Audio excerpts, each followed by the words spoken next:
परमेश्वराच्या सामर्थ्य आणि गौरवशाली नावात प्रगटीकरणाचं गहन शिक्षण घेणाऱ्या प्रत्येकांचे मी मनापासून स्वागत करत आहे.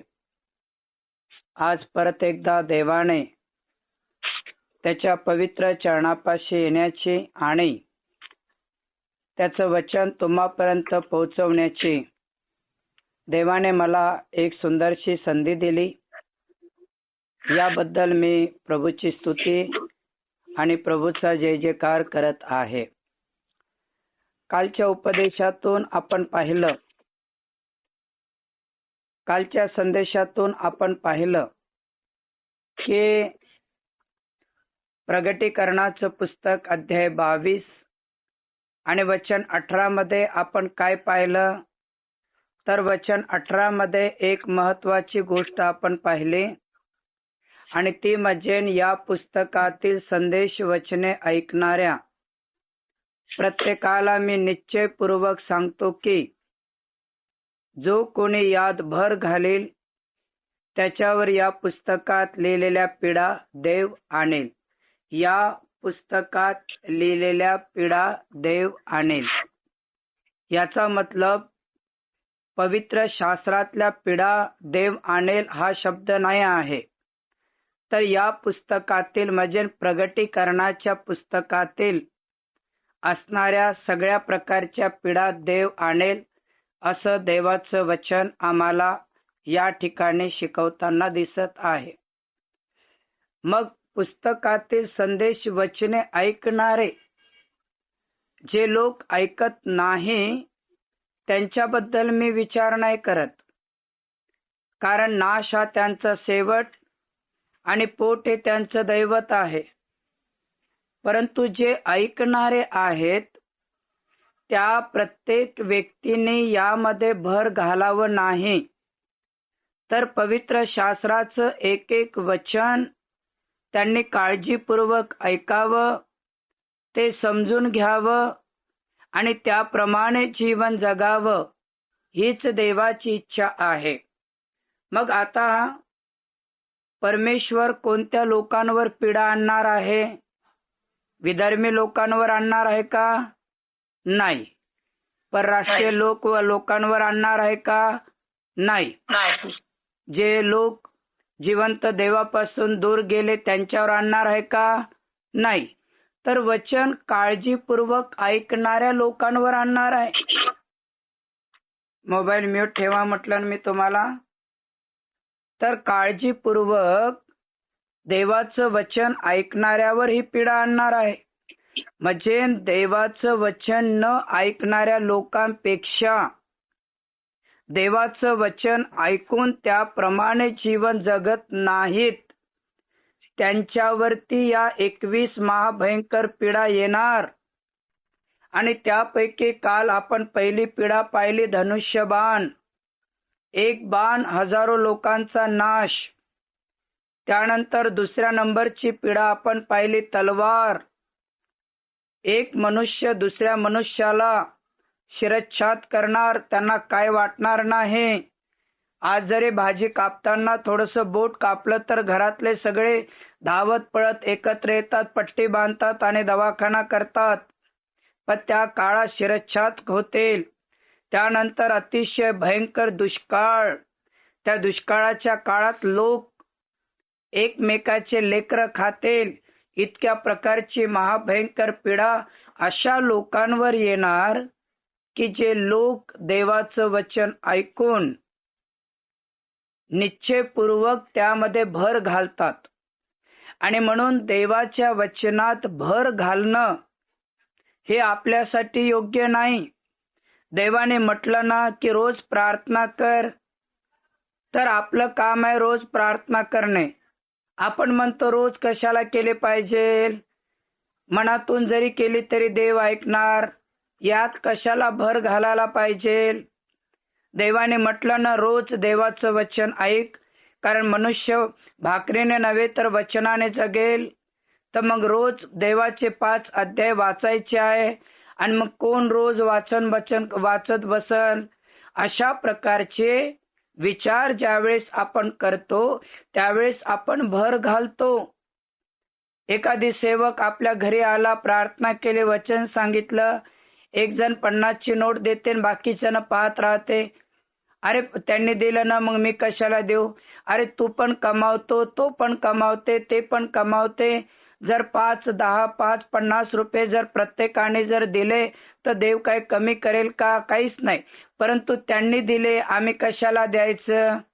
त्यांनी दिलेले आहे ना, मग बाकी सगळ्यांनी का द्यायचं? अशा प्रकारे जे लोक भर घालत आहेत, अशा प्रत्येक व्यक्तीला बायबल सांगते की या पुस्तकात म्हणजे प्रगटीकरणात लिहिलेल्या पीडा परमेश्वर त्यांच्यावरती आणणार. आणि म्हणून पहिल्या नंबरची पीडा धनुष्यबाण आपण पाहिली. दुसऱ्या नंबरची पीडा तलवारीची आपण पाहिली. तिसऱ्या नंबरची पीडा आपण दुष्काळाची पाहिली. आज आपण चौथ्या नंबरची पीडा बघणार आहोत. आणि चौथ्या नंबरची पीडा कोणती आहे? तर त्यासाठी प्रगटीकरण अध्याय 6 आणि 7 आणि 8 हे 2 वचन वाचन करूया. त्याने चौथा शिक्का फोडला, तेव्हा चौथा प्राणी ये असे म्हणाला, ते मी ऐकले. मग मी पाहिले, तो एक फिकट रंगाचा घोडा आणि त्याच्यावर बसलेला पुरुष माझ्या दृष्टीस पडला. त्याचे नाव मृत्यू होते आणि अधोलोक त्याच्या पाठोपाठ चालला होता. त्यांना तलवारीने, दुष्काळीने, मरीने व पृथ्वीवरील स्वापदाकडून माणसांना जीवे मारण्याचा अधिकार पृथ्वीच्या चौथ्या भागावर देण्यात आलेला होता. तर ही चौथ्या नंबरची पीडा, जे लोक देवाच्या वचनात भर घालतात त्यांच्यावर मृत्यूची पीडा येणार आहे. आणि ती मृत्यूची पीडा 4 प्रकारची येणार आहे. नंबर 1 तलवार, नंबर 2 दुष्काळ, नंबर 3 मरी आणि नंबर 4 स्वापद म्हणजे प्राणी. यांच्यापासून त्यांच्यावरती या पीडा येणार आहे. कारण भर घातल्यामुळे तलवारीपासून वाचला का मग दुष्काळाने मरेल. दुष्काळापासून वाचला का मग मरीने मरेल. मरीपासून वाचला का मग स्वापद म्हणजे प्राण्यांकडून मरेल. तर त्यांना जीवे मारण्याचा अधिकार पृथ्वीच्या चौथ्या भागावर देण्यात आलेला आहे. म्हणून परमेश्वराचं वचन काळजीपूर्वक ऐकणारे प्रत्येकांना मी निश्चयपूर्वक सांगतो की देवाचं वचन तंतोतंत वाचा. जे करायला सांगितलं ते करा, जे करायला सांगितलं नाही ते करू नका. जे करायला सांगितलं जर ते आम्ही करत नसेल तर यात आपण भर घालत आहे. आणि 21 पीडापैकी ही चौथ्या नंबरची मृत्यूची पीडा त्यांच्यावरती आल्याशिवाय राहणार नाही. आता 5व्या नंबरची पीडा आपण बघणार आहोत. आता 5व्या नंबरची पीडा जी आहे ती आहे सूड घेणारी. ती आहे सूड घेणारी. मग त्यासाठी प्रगटीकरणाचं पुस्तक अध्याय 6 आणि वचन 9 ते 11 काय सांगते? प्रगटी 6, 9 ते 11. त्याने 5वा शिक्का फोडला, तेव्हा मी वेदीखाली आत्मे पाहिले. ते आत्मे देवाच्या वचनामुळे व त्यांनी जी साक्ष दिली तिच्यामुळे जीवे मारलेल्या लोकांचे होते. ते मोठ्याने ओरडून म्हणाले, हे स्वामी, तू पवित्र व सत्य आहे. तू कोटपर्यंत न्यायनिवाड करणार नाहीस आणि पृथ्वीवर राहणाऱ्या लोकांपासून आमच्या रक्ताचा सूड घेणार नाहीस. तेव्हा त्या प्रत्येकाला एक एक शुभ्र झगा देण्यात आला आणि त्यांना सांगितले की तुमच्या सोबतीचे दास व तुमचे बंधू तुम्हासारखे जीवे मारले जाणार. त्यांची संख्या पूर्ण होईपर्यंत आणखी थोडा वेळ विश्रांती घ्या. प्रियांनो, ही 5व्या नंबरची जी पीडा आहे ही एक प्रकारची सूड घेणारी आहे. हे एक प्रकारची जीव घेणारी आहे. हे एक प्रकारची अतिशय महाभयंकर आणि महा डेंजर आहे. कारण जेव्हा 5वा शिक्का फोडला तेव्हा वेदीखाली आत्मे आहेत. मग हे आत्मे एका काळामध्ये जिवंत नव्हते का? होते. एका काळात देवाची भक्ती करत नव्हते का? होते. एका काळात देवाच्या सानिध्यात राहणारे नव्हते का? होते. परंतु आता त्यांनी देवाचं वचन लोकांना शिकवलं, देवाचं वचन इतरांना सांगितलं आणि साक्ष सांगितली. म्हणजे वचन पण त्यांनी सांगितलं, साक्ष पण सांगितले. म्हणून ही जी 5व्या नंबरची पिढा जिवे मारण्याची आपल्याला दिसत आहे. जिवे मारण्याची, म्हणून त्यांना जिवंत मारण्यात आलं आणि त्यांची आत्मे वेदीखाली आहेत आणि ते ओरडून देवाला म्हणतात की हे पवित्र, हे सत्य परमेश्वरा, तू कोटपर्यंत न्याय करणार नाही. आणि ज्या लोकांनी पृथ्वीवर आम्हाला मारलं, आमचे हाल केले, आम्हाला जिवंत मारून टाकलं, आमच्या रक्ताचा सूड तू कैपर्यंत घेणार नाही. तेव्हा प्रत्येकाला एक एक शुभ्र झगा देण्यात आला आणि त्यांना सांगितलं की थोडा वेळ थांबा, अधिक काही लोक तुमचे बंधू मरणार, त्यांचा शिरच्छाद होणार, त्यांना पण वेगवेगळ्या प्रकारचे जिवे मारणार. त्यानंतर संख्या पूर्ण होईपर्यंत तुम्ही थोडा वेळ विश्रांती घ्या. प्रियांनो, ही 5व्या नंबरची जीव घेणारी, सूड घेणारी पिढा आहे. तरी पण वचन शिकवत असताना, इतरांना साक्ष देत असताना ते उठून पळालेले नाहीत, जीव घेऊन कुठंतरी लपून बसले नाहीत, तर ते प्रगटी 2:10 प्रमाणे मरेपर्यंत विश्वासू राहिले. आणि म्हणूनच त्यांना आता वेदी खाली पांढरा शुभ्र झगा देण्यात आला आणि त्यांना विश्रांती करण्याची संधी मिळाली. जेपर्यंत आम्ही हयात आहो, जेपर्यंत आम्ही शरीरात आहो, वेगवेगळ्या प्रकारची पीडा, वेगवेगळ्या प्रकारचे हाल, वेगवेगळ्या प्रकारच्या संकट, वेगवेगळ्या प्रकारचे अरिष्ट येणार म्हणजे येणारच. परंतु त्यानंतर अरिष्ट, संकट, समस्या आल्यानंतर जे लोक मरेपर्यंत विश्वासू राहतात, अशा प्रत्येकाला देव जीवनाचा मुकुट देईल, पांढरा शुभ्र झगा त्यांना देईल. अशा प्रकारची पीडा येणार आहे. म्हणून देवाचं वचन जेव्हा तुम्ही ऐकता, त्यामध्ये कुठल्याही प्रकारचं भर घालू नका. कारण ही 5व्या नंबरची पिढा ही जीव घेणारी पिढा आहे आणि या जीव घेणाऱ्या पिढेमुळे आज अनेक लोक आपला जीव गमावल्याशिवाय राहणार नाही. प्रभूला धन्यवाद असो. आता 6व्या नंबरची पिढा बघूया. 21 पिढापैकी आज आपण 6व्या नंबरची पिढा बघणार आहोत आणि त्यासाठी आपण प्रगटीकरण अध्याय 6 12 ते 14 कडे आपलं लक्ष लावूया. प्रगटी 6 12 ते 14. त्याने 6वा शिक्का फोडला, तेव्हा मी पाहिले, तेव्हा मोठा भूमिकंप झाला. सूर्य केसापासून बनवलेला तरटासारखा काळा झाला, सगळा चंद्र रक्तासारखा झाला. अंजिराचे झाड मोठ्या वाऱ्याने हालले, म्हणजे त्याची कच्ची फळे जशी खाली पडतात तसे आकाशातील तारे पृथ्वीवर पडले. एखादे पुस्तक गुंडाळावे तसे आकाश गुंडाळले जाऊन निघून गेले. सर्व डोंगर, सर्व बेटे आपापल्या ठिकाणावरून ढसळले.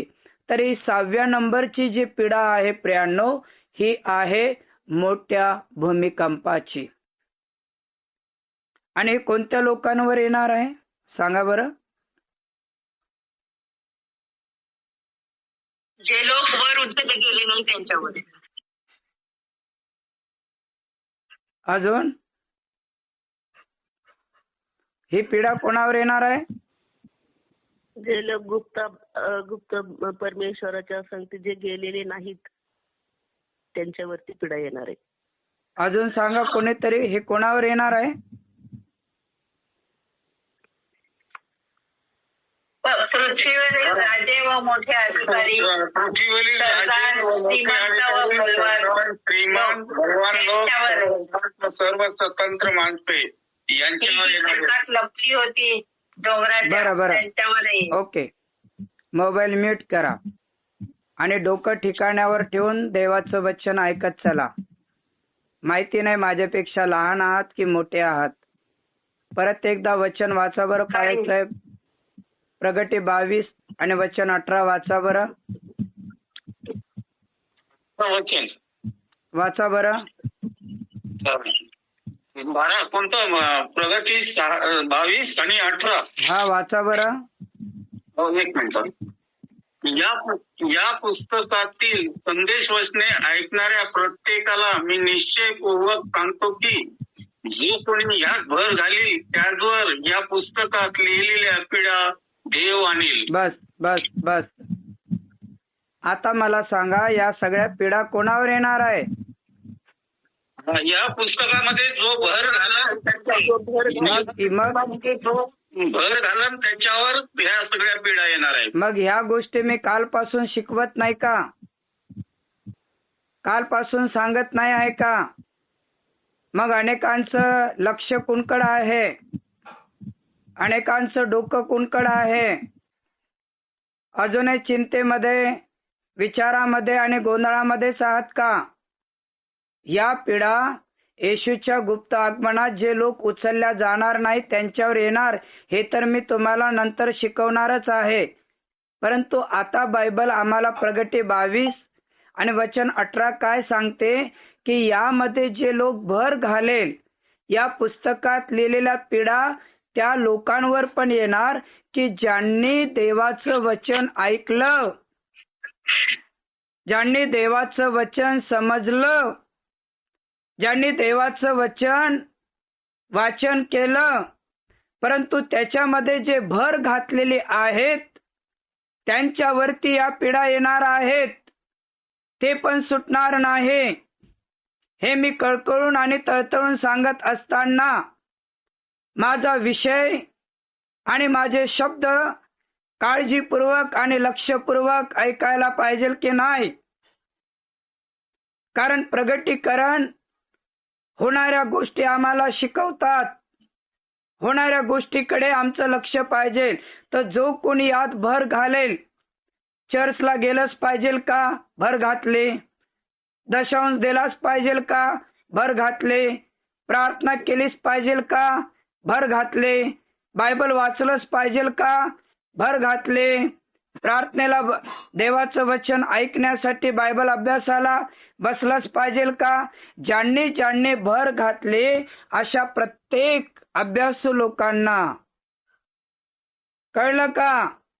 ज्यांनी ज्यांनी भर घातले अशा प्रत्येक अभ्यासू लोकांवर सुद्धा ही 21 नंबरच्या पीडा येणार आहे. त्यापैकी काल 3 आपण पाहिल्या.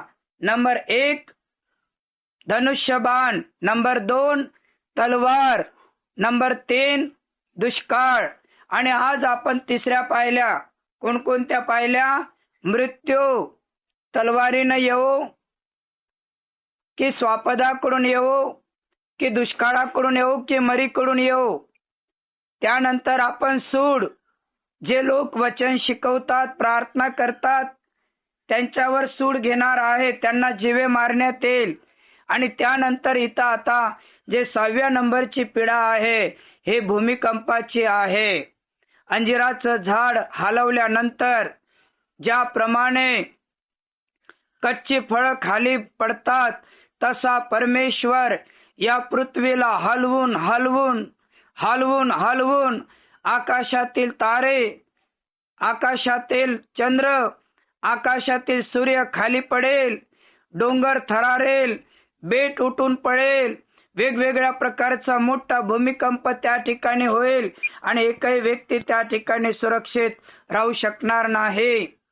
कारण या ठिकाणी जेव्हा 6वा शिक्का फोडला तेव्हा मी पाहिले, तेव्हा मोठा भूमिकंप झाला.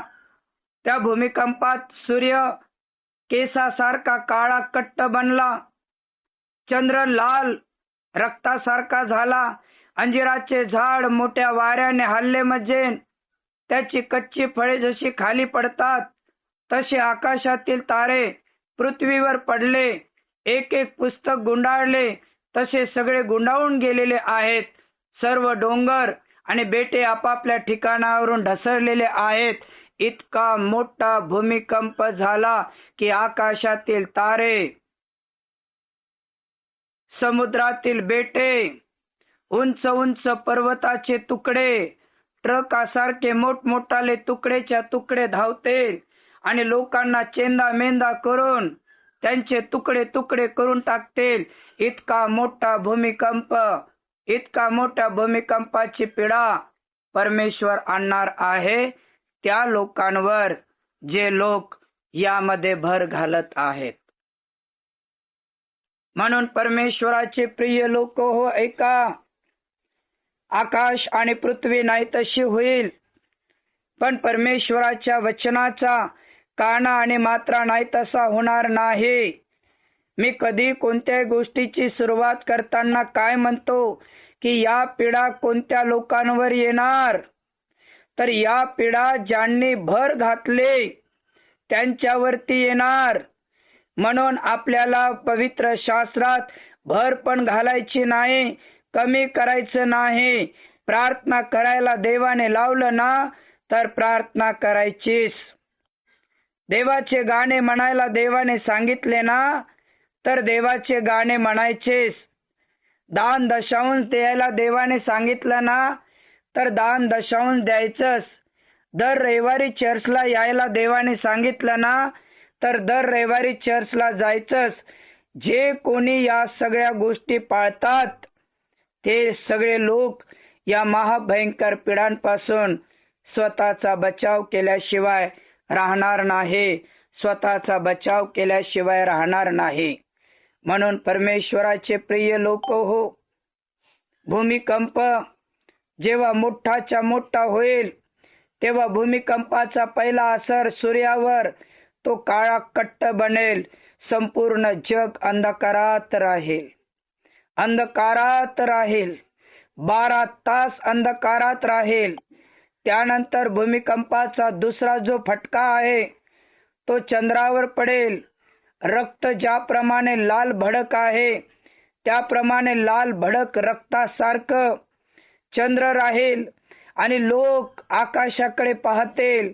अंजिराचं झाड हल्ल्यानंतर ज्याप्रमाणे कच्ची फळे पडतात तसे जे जे लोक आकाशाकडे पाहतील, 100-100 किलोचा एक एक तारा त्यांच्या डोक्यावर पडून ज्याप्रमाणे नारळ फोडल्याच्या नंतर तुकडे तुकडे होतात, ज्याप्रमाणे चालू बल्ब व्होल्टेज पूर्ण आल्याच्या नंतर फुटून तुकडे तुकडे होतात, तशा प्रकारे मानवाच्या मेंदूच्या डोक्याचे तुकडे तुकडे तुकडे तुकडे होणार.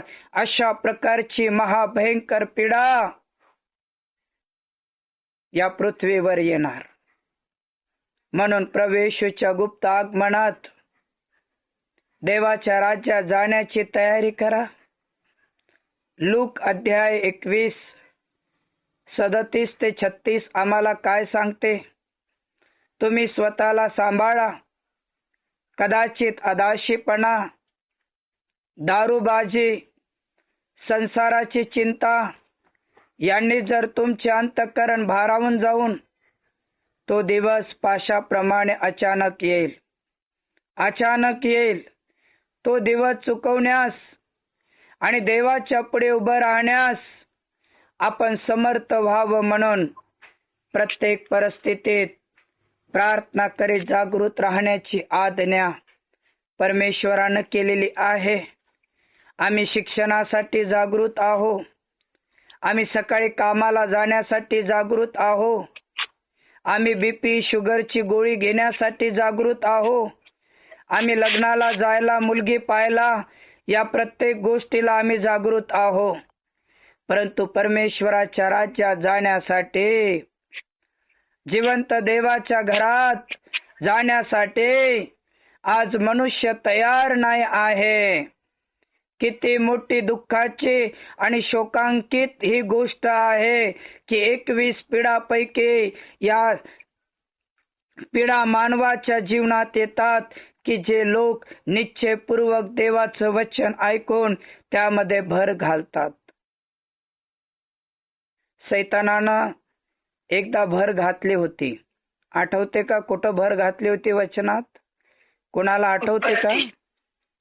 उत्पत्तीच्या मध्ये नाही, एका ठिकाणी भर घातली होती. आठवते का?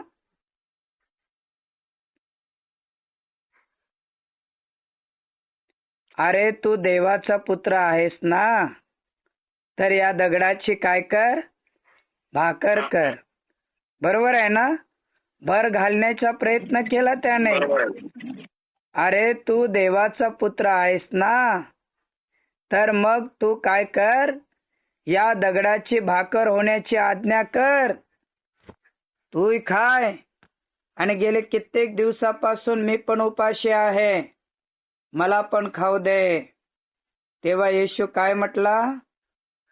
मनुष्य केवळ भाकरीने नव्हे तर परमेश्वराच्या मुखातून निघणाऱ्या प्रत्येक वचनाने जगेल. बरोबर आहे ना? अशा प्रकारे सैतान भर घालत राहतो. आणि ज्याने उत्पत्तीचं सांगितलं ते पण बरोबर सांगितलं. अरे तुम्ही जर ते फळ खाल तर मरणार नाही. आणि देव काय म्हणाला? बरं आणि वाईटाचं ज्ञान करून देणाऱ्या झाडाचं फळ तुम्ही तोडून खाल तर तुम्ही खास मराल. खास मराल ही देवाची आज्ञा होती. आणि सैतान म्हटला तुम्ही जर खास खाल तर तुम्ही देवा समान बनाल. किती भर घालतो ना तो? घालतो की नाही घालत? आणि म्हणून आज या जीवन जगत असताना, कुठल्याही गोष्टीची भर घालत असताना एक गोष्ट हमेशा लक्षात ठेवा. काही असो, प्रगटीकरणाचं शिक्षण तुम्ही सोडू नका. हे प्रगटीकरण तुम्हाला स्वर्गाच्या राज्यातच नेणार. किती पाहुणे येऊ द्या, तुफान येऊ द्या, वादळ येऊ द्या, वारं येऊ द्या, घरातले खवळले तरी चालेल, भांडले तरी चालेल, परंतु प्रगटीकरणाचं एक एक शिक्षण, एक एक वचन प्रियांनो जर तुम्ही काळजीपूर्वक ऐकलं, एका एका वचनावर जर तुम्ही विश्वास ठेवला, तर 21 महाभयंकर पिढ्यांपासून परमेश्वर तुमचा बचाव करेल. स्वर्गाच्या राज्यामध्ये तो तुम्हाला उचलून धरेल.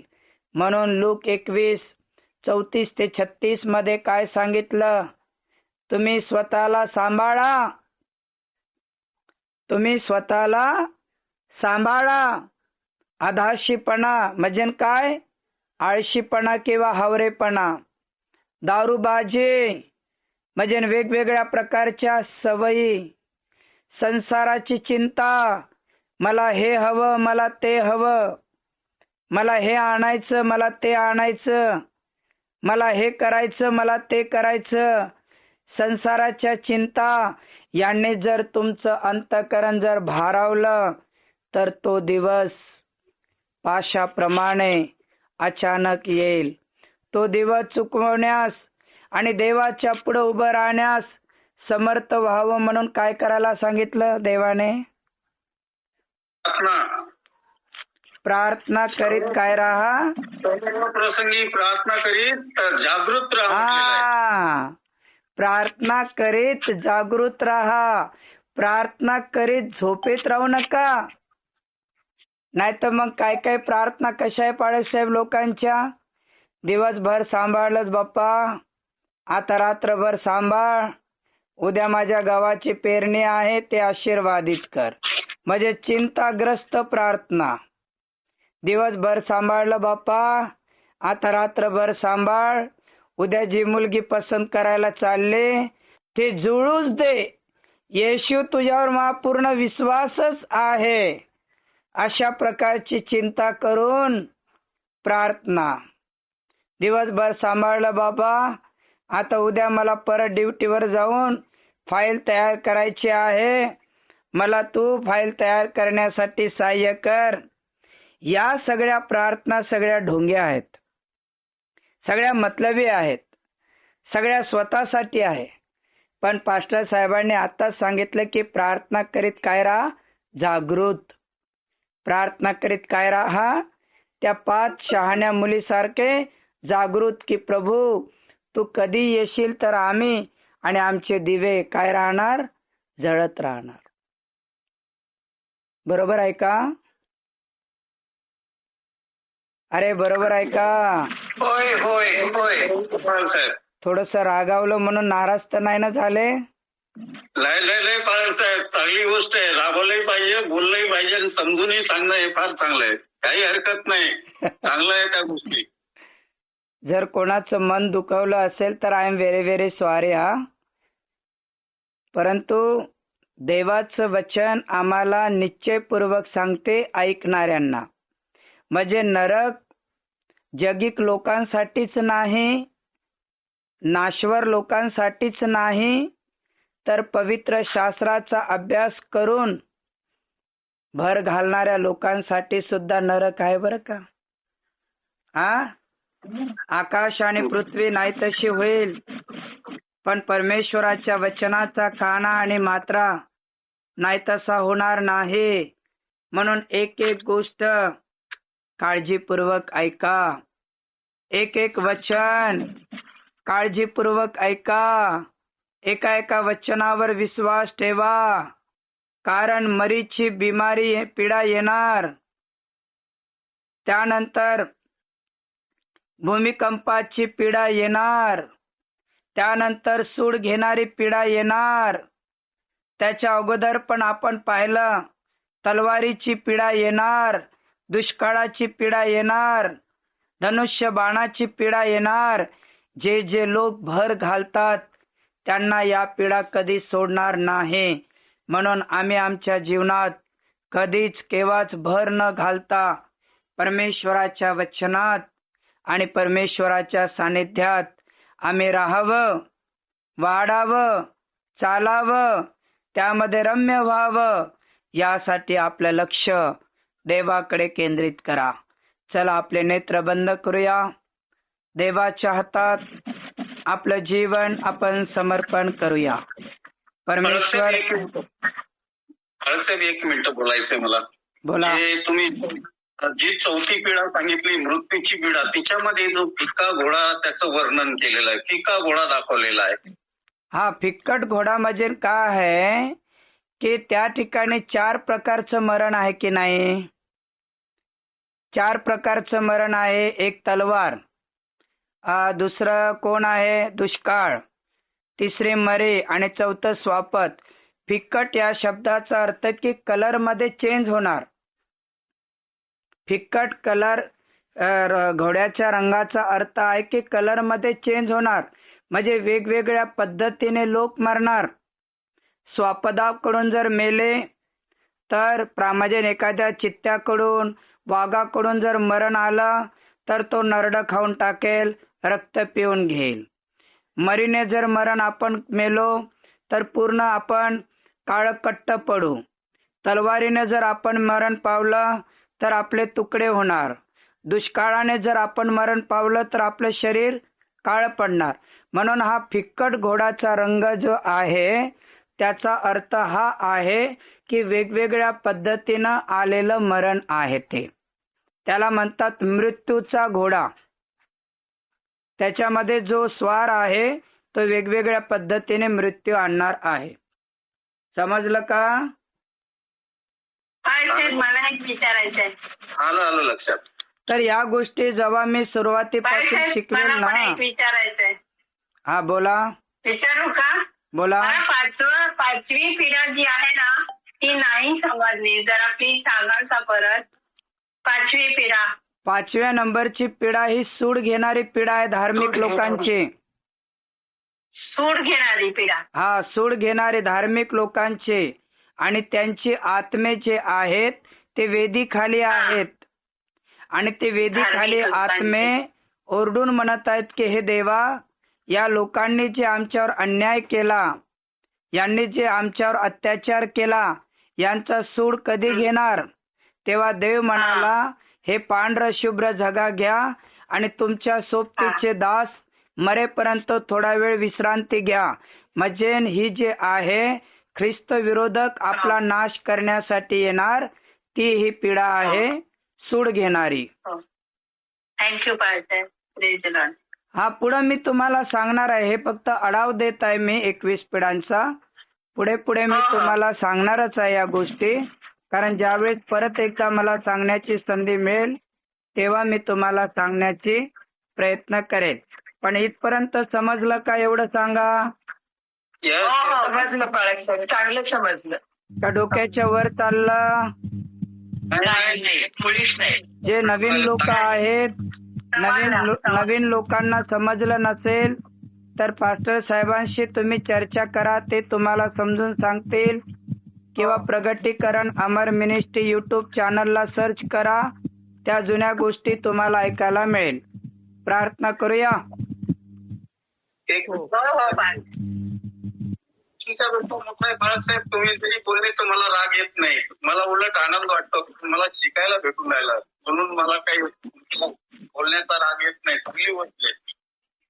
हा आता कसं आहे शिक्षण देताना मी एक गुरु बनतो आणि तुम्ही माझे लेकरं बनता आणि त्यामुळं मग चुकलं का मग माझ्याकडे शिक्षा राहते. तुम्हाला नाही आठवत जुन्या लोकांना विचारा. मी उठा बशा काढायला लावत होतो. मी 21 भिंतीला डोकं आपटायला लावत होतो. मी एका पायावर उभं राहायला लावत होतो बरं का. मी हात वरती करायला लावत होतो. अशा प्रकारच्या शिक्षा मी केल्या. बायबल कॉलेजमध्ये पण केल्या आणि ऑनलाईन क्लासमध्ये पण केल्या.